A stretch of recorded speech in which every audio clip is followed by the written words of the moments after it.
Bab 3. Ya Allah, Pak!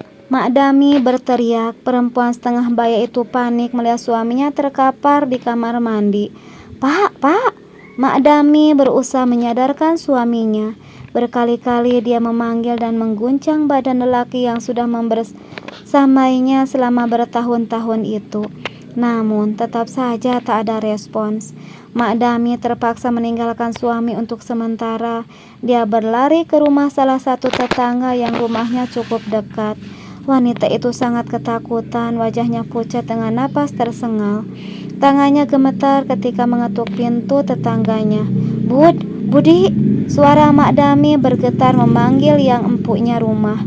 Tak berselang lama, sang pemilik rumah membuka pintu. Rasa kantuknya hilang seketika saat melihat Mak Dami berdiri di depan pintu dengan wajah pucat. Ada apa, Mak? Tanya pelan-pelan. Tanpa menjawab, Mak Dami menarik tangan lelaki muda tersebut menuju ke rumahnya. Beberapa saat kemudian, sudah banyak tetangga yang berdatangan. Mereka membantu mengangkat lalu membaringkan tubuh Pak Di ranjang yang berada di ruang tamu. Sudah berbagai cara dilakukan agar Pak Di siuman. Dari menggoyang badan, memanggilnya dengan suara keras, memberi rangsangan pada kulit dan memberikan bau-bauan di hidungnya. Namun Pak Di masih belum memberikan reaksi apa-apa. Coba tempelkan es batu di wajahnya, ucap seseorang, membuat semua yang ada di tempat itu menoleh padanya. Rupanya Pak Kamto yang bicara. Kemarin teman saya juga pingsan, pas dikasih es batu bisa siuman. Imbuh Pak Kamto meyakinkan. Coba saja Bud, semoga saja berhasil, ucap Mak Dami dengan suara lemah. Budi pun melakukan yang disarankan lelaki berkacamata tadi. Berhasil. Setelah beberapa saat, akhirnya Pak Di sadar. Namun dia terlihat kesusahan ketika hendak menggerakkan tubuhnya. Mak Dami kembali panik. Wanita paruh baya itu terisak hingga napasnya tersengal. Bagaimana kalau kita bawa ke rumah sakit saja? Usul Pak Heri yang menjadi RT di lingkungan itu. Bagaimana, Mak? Tanya Mina, istri Budi yang sedari tadi mendampingi Mak Dami. Nunggu anak-anak dulu, Bud, sahut Mak Dami tanpa menoleh pada Budi. Tatapannya lekat pada sang kekasih hati. Mereka kemana, Mak? Tejo dan Surti. Tanya Budi lagi. Masih di Nori, Bud, sahut Mak Dami. Kalau gitu biar tak susul aja ke sana ya, Mak. Lelaki itu menawarkan diri. Perlahan Mak Dami menoleh. Apa enggak terlalu pagi? Takutnya mereka panik. Lebih cepat lebih baik, Mak, agar kondisi Pak Di bisa segera diatasi. Kalau begitu bagaimana baiknya sajalah, Bud. Aku berangkat ya, Mak. Pamit, Budi. Min, temani Mak Dami dulu ya, jangan ditinggal pulang. Aku mau nyusul Tejo dan Surti ke Nori, pesannya pada sang istri. Mina mengangguk sebagai tanda mengerti. Apa Murti perlu disusul juga, Mak? Harso yang dari tadi memperhatikan kini ikut berbicara. Gak usah Har, besok pagi aja, sekarang sudah larut. Lagian dia lagi hamil tua, sahutnya membuat beberapa orang yang ada di ruangan itu langsung terdiam. Sebagian tetangga masih bertahan di rumah Mak Dami, menemani wanita baya itu hingga menjelang subuh. Beruntungnya mereka yang hidup di kampung di mana rasa persaudaraan masih hangat terasa. Di perjalanan pulang, tak henti-hentinya Surti menangis setelah mendengar cerita Budi tentang keadaan bapaknya. Sementara Tejo hanya diam. Saat ini dia merasakan kegundahan yang luar biasa. Bisa dipastikan rencananya takkan terlaksana akibat musibah ini. Tejo memang lelaki berhati baik, meskipun kerap kali melakukan kelakuan ibu mertuanya membuatnya kecewa. Namun lelaki itu juga merasakan kesedihan. Bagaimanapun juga Tejo sudah menganggap mertuanya sebagai orang tua sendiri. Malam itu juga setelah Surti dan Tejo sampai di rumah, Pak Di langsung dibawa ke rumah sakit. Bapak dua anak itu diagnosa menderita stroke. Setelah menjalani berbagai pemeriksaan, Pak Di juga diagnosa diabetes dan paru-paru. Mendengar berita itu, Mak Dami langsung shock. Wanita parubaya itu tak pernah membayangkan kalau suaminya menderita penyakit-penyakit yang menurutnya sangat menakutkan. Surti sangat ingin menemani ibunya di rumah sakit, tapi dilarang sama dokter karena mempunyai anak kecil. Sementara Murti sedang hamil besar, jadi dia juga tidak bisa ikut menjaga bapaknya. Akhirnya mereka bersepakat meminta seorang sepupu untuk menemani Mak Dami di rumah sakit. Maafkan Murti ya Bu, gak bisa ikut menjaga bapak. Murti duduk mendekati ibunya, dia kelihatan sangat bersedih. Murti akan usahakan agar bisa ke sini setiap hari. Ibunya berusaha menghibur ibunya itu. Gak usah setiap hari, Mur. Kamu kan sedang hamil besar. Sudah kamu beristirahat aja di rumah. Doakan aja agar bapakmu lekas pulih, kata Mak Dami pada putri bungsunya itu. Malam ini biar Surti aja yang menemani ibu. Surti yang tengah duduk di sisi lain, Mak Dami ikut menyahut. Gak usah Sur, kasihan Wahid. Kamu tadi juga dengar kata Pak Dokter kan, kalau anak kecil sebaiknya jangan dibawa ke rumah sakit. Mak Dami berbicara sambil memandang kedua putrinya. Ada bulir bening menetes di pipinya. Ibu, Surti dan Murni menghambur memeluk Mak Dami, mereka pun menangis bersama. Surti pulang ke rumah bersama suaminya. Dengan berat hati dia meninggalkan ibunya di rumah sakit, walaupun sudah ada Wati yang menemaninya. Mas, nanti sore sampean pergi ke rumah sakit ya, pintanya pada sang suami ketika baru saja masuk ke rumah. Kalau Mas ke rumah sakit, kamu di rumah sama siapa? Sahut Tejo. Nampak gurat lelah di wajah teduhnya. Ya Mas, gak usah sampai malam, usahakan jam 10 udah sampai rumah. Gitu loh Mas. Surti memberi solusi. Wanita itu berjalan ke kamar untuk menidurkan anaknya yang sudah terlelap dalam gendongannya.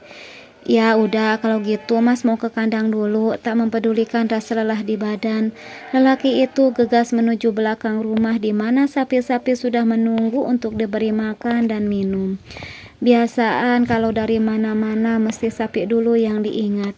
Gerutu Surti pelan, namun masih bisa didengar oleh suaminya. Dik, kamu cemburu sama sapi, goda Tejo. Lelaki itu tersenyum sambil menaik turunkan alisnya. Surti melotot mendengar perkataan suaminya. Dia mengambil apa saja yang ada di dekatnya, kemudian dia lemparkan ke arah Tejo. Tentu saja Surti memilih barang yang tidak bahaya. Sebelum terkena lemparan, Tejo terlebih dulu berlari sambil tertawa. Ah, bahagianya jika bisa tinggal di rumah sendiri, bisa bercanda sesuka hati dengan istri tercintanya batinnya. Mak Dami kembali menjual sapinya untuk biaya rumah sakit. Rencananya dia mau menjual sebidang tanah, tapi menjual tanah tidak bisa cepat laku. Untuk penjualan sapi kali ini tidak semahal yang kemarin, karena yang dijual adalah sapi betina, jadi harga jualnya tak semahal sapi jantan. Setelah dirawat selama hampir 2 bulan, Pak Di sudah diperbolehkan pulang, walaupun keadaan belum sembuh total. Mak Dami meminta Wati untuk tetap di sini, menemaninya merawat suami tercinta. Apalagi setelah mengetahui Surti tengah hamil, putri sulungnya itu pasti tidak bisa maksimal membantu merawat suaminya. Baru ditinggal di rumah sakit 2 bulan sudah hamil aja si Surti itu. Gerutu Mak Dami saat berita kebahagiaan itu sampai ke telinganya. Untung si Wati mau tinggal di sini, jadi kan bisa bantu-bantu. Lagi wanita paruh baya itu menggerutu. Surti sangat senang karena Wati mau tinggal di rumahnya. Jadi ada teman mengobrol saat melakukan kegiatan di dapur. Selain membantu Mak Dami merawat Pak Di, Wati juga bisa membantu membersihkan rumah, pikir Surti. Kesehatan Pak Di mengalami kemajuan cukup baik. Sekarang dia sudah bisa menggerakkan kaki dan tangannya. Setiap pagi setelah subuh, Mak Dami mengajak Pak Di jalan-jalan dengan kursi roda mengelilingi kampung dan akan berjemur setelah kembali ke rumah. Hari ini Surti merasa kurang enak badan. Kehamilannya yang kedua ini sangat berbeda dengan saat dia mengandung Wahid dulu. Kali ini dia merasa lebih cepat lelah dan malas melakukan apapun, sehingga untuk mengasuh Wahid pun kadang dibantu oleh sepupunya yang masih betah melajang itu. Seperti hari ini, setelah selesai memandikan Wahid, Surti meminta tolong pada Wati untuk menjaga putranya ketika dia akan mandi. Walau kurang enak badan, dia tetap mandi menggunakan air hangat. Surti sangat berterima kasih pada sesepupunya itu karena dialah yang sudah mengerjakan semua pekerjaan yang biasa dilakukannya. Setelah selesai mandi, Surti berniat mengambil alih Wahid dari Wati. Tak ada pikiran buruk tentang sepupunya itu. Surti bergegaslah ke kandang ketika melihat Wati berada di sana sambil menggendong Wahid. Wati tengah memperhatikan Tejo yang sedang membersihkan kandang. Sesekali Wati mengajak Tejo berbincang, menanyakan banyak hal dan sesekali tersenyum bersama. Sedangkan Wahid terus saja memanggil-manggil Tejo. Apa, panggil Wahid sambil mengulurkan tangannya. Tingkahnya yang lucu membuat siapa saja tersenyum bahagia saat melihatnya. Wahid, Surti memanggil putranya dan berjalan menghampiri mereka semua. Sudah selesai, Mbak?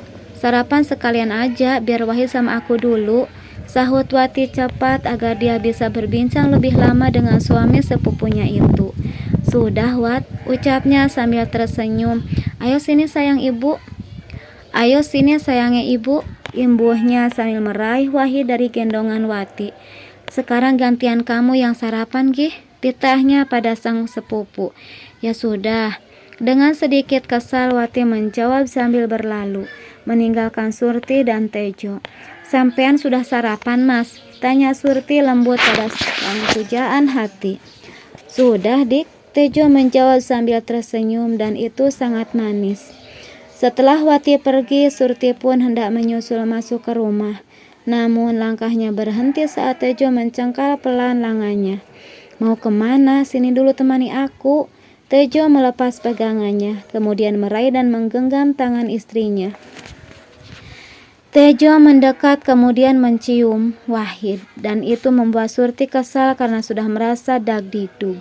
Kok Wahid yang dicium? Protes Surti tanpa sadar. Kenapa? Ibunya Wahid mau dicium juga. Tejo senang sekali menggoda istrinya. Ih, malu tuh dilas sama sapi. Wanita itu pun berlalu sambil dengan senyum yang mengembang di bibirnya. Surti sudah merasa bahagia walau hanya dengan candaan dan godaan-godaan kecil suaminya. Sementara di dalam rumah terlihat seseorang mengawasi dengan tatapan kurang suka.